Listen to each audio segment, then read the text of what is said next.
Tak apalah, saya tak jadilah. Hampa ni lambat call pun tak angkat, Wasabi pun tak reply. Okey, jom saya cerita.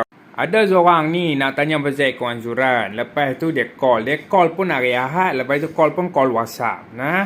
Banyak kali kita dah bagi tahu hari Sabtu pukul 12 ke atas tim admin akan balik. Jadi depa boleh follow up dengan telefon saja. Nak call ke apakah, call nombor pejabat saja.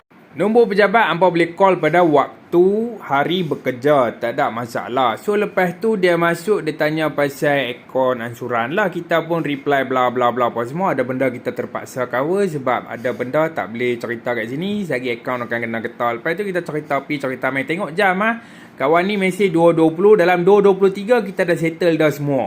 Duk tiba-tiba dia kata kita sekam dia pula. Apa yang kita nak sekam? Kita dah abang dah main aja pejabat. Kalau rasa was-was kan, tak mau. Jadi dalam semua benda kita dah bagi info. Tapi kalau tak mau baca, jadi masalah. Jadi dalam setiap chat yang hampa masuk pun, automatik hampa akan dapat satu link katalog untuk hampa baca semua. Lepas tu kita akan reply semua satu-satu. Bukan kita tak reply. Tapi kalau orang yang lebih kurang macam ni, kami boleh kata tak apa, cari je orang lain, lagi senang. Sebab kalau dalam talian pun dah sakit kepala, esok technician sampai lagi sakit.